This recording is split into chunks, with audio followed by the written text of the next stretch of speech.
Olá! Hoje a gente vai conversar sobre como, quando e por que usar it quando estamos construindo as nossas frases em inglês.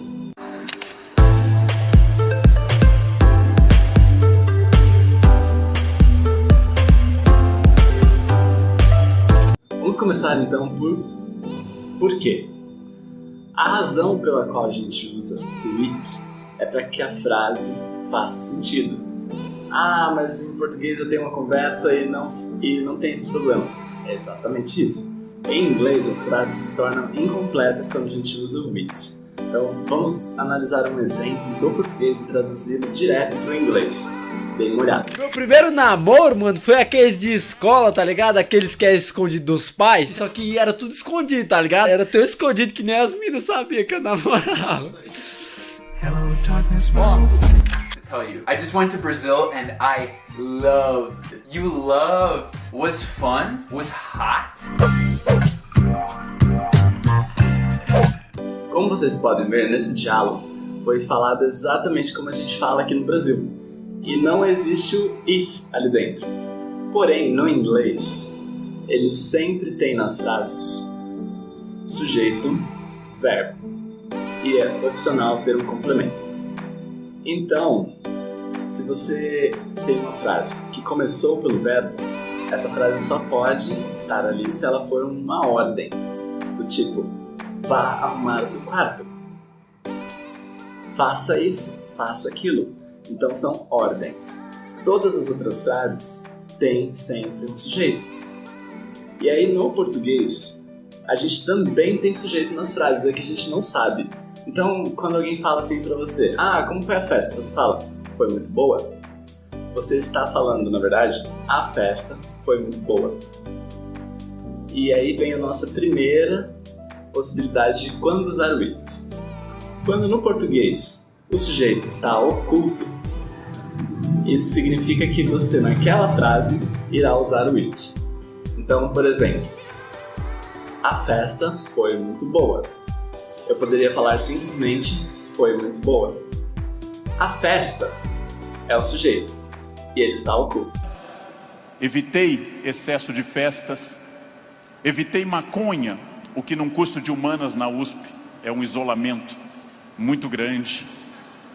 Não pegava ninguém.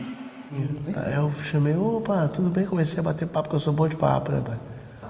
Papo vai, papo vem. Aí eu falei, vamos lá pra casa. A festa, em inglês, pode ser substituído pela palavra it. E aí fica, it was good. It was good.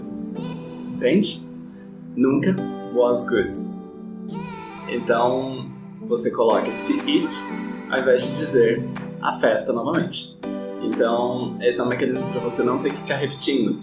Ao invés de ocultar, como a gente faz, eles incluem o it para não repetir. Então a gente simplesmente oculta para não repetir e no inglês eles colocam o it. Essa foi a primeira situação na qual você vai usar o it. Então esse foi o primeiro quando. O porquê a gente já sabe, para as frases ficarem completas. Agora o segundo caso, quando o it é um complemento. Esse é um pouquinho mais difícil para os brasileiros, porque a gente não costuma fazer isso. Então, por exemplo, se eu perguntar para você, você gosta de sorvete? Você vai falar sim ou eu gosto. Mas já está implícita na nossa frase que você gosta de sorvete. Agora imagina que você está falando com aquela pessoa e não se sabe qual é o assunto. Você começa a frase falando, oi, eu gosto. A pessoa vai ficar, você gosta do quê? E aí você tem que completar, eu gosto de sorvete, não é verdade? Todos os casos em que o verbo não é completo por si só, quando você estiver falando em inglês, você tem que usar it. Por quê? Porque o sujeito oculto ou objeto oculto, ou qualquer coisa oculta desse sentido, não existe em inglês. Eles usam o it para substituir coisas que estão ocultas. Então, por exemplo, do you like ice cream?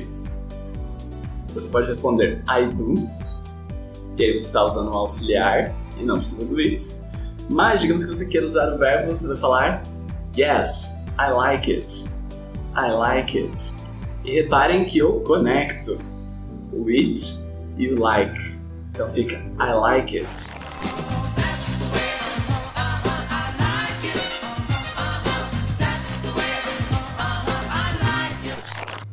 Mas isso é uma matéria para outro vídeo. Então a ideia é essa. Para que a frase fique completa, você usa it. Existem casos que você não vai usar o it. Por exemplo, você pratica algum esporte? Você quer dizer, eu corro, eu danço, eu nado. Nesses casos, você vai usar só sujeito e verbo. I run, I walk, I swim, I dance. Você não precisa falar I run it, porque se você falar I run it, as pessoas vão falar, o que você dirige? I walk it, não faz o menor sentido. I swim it, você leva o que para nadar? Você leva quem para nadar? Daí você está levando o seu cachorro para nadar. I walk it, daí você está levando o seu cachorro para passear. Entende? Então essa é a ideia. Se você está falando só um esporte que você pratica, por exemplo, se você falasse para uma pessoa do nada, sem ter um assunto contextualizado, I walk every day, por exemplo, a pessoa entenderia. Ela não precisaria falar, mas o que você quer dizer com isso? Ou I dance because I like it. Entende? Então, você fala que você dança é algo que já é completo por si só. É diferente de falar que você gosta. Você gosta, as pessoas vão falar, mas você gosta do quê? Eu amo. Você ama o quê? Eu odeio. Você odeia o quê? Então, todos esses verbos que geram uma pergunta necessitam de it. Todos os verbos que já são completos por si só não usam it. Bom, gente, é isso. A princípio parece bastante simples, mas fazer todo esse caminho mental para sacar isso é um pouco difícil. Então, a minha recomendação para vocês é prestarem atenção em nativos americanos falando, porque assim vocês vão aprender o padrão de fala deles e vocês vão tornar esse processo mais natural para vocês. Então, no começo, normal você cometer o erro. Do you like this? I like. É estranho, sabe? Mas é normal, você está começando. Depois de um tempo, você vai falar, nossa, isso soa muito estranho quando eu falo só I like. E aí você mesmo vai entender que você tem que falar I like it. Mas isso só vem com prática. Então, por exemplo, se você tem o hábito de escutar música em inglês, e aí você tá lá, that's the way, I like it, that's the way, I like it. E aí você tá acostumado a ouvir I like it. E agora que você sabe que isso existe, vai ficar mais fácil para você, porque uma vez que você abre a sua percepção para algo, aquilo fica evidente, você começa a ver isso sempre. Então, recomendo que você comece a ouvir mais o inglês, comece a prestar atenção nessa questão do it, comece a colocar mais o it dentro do seu vocabulário, evite colocar o it em momentos desnecessários. Então, existem frases que já tem o sujeito e às vezes a pessoa coloca o it ainda assim, do tipo My mother likes dancing. As pessoas falam my mother it likes ou it's like dancing. Não, my mother likes dancing. Nesse caso já tem o sujeito que é my mother. Mas se tivesse oculto, você deveria colocar it, dependendo do que for. Se for uma pessoa, você vai colocar he, she or they. Se for um animal, tempo, coisas que não são tangíveis, você vai colocar it. Exemplo, it's going to rain. It's going to rain. E o problema com as traduções é que se você falar it was good, não vai soar legal quando você tentar traduzir, porque vai ficar como foi a festa? Isto foi legal. Não faz o menor sentido. Então não traduz, entenda a regra, entenda o inglês e bola pra frente. Ok? Então é isso. Até a próxima. Tchau, tchau.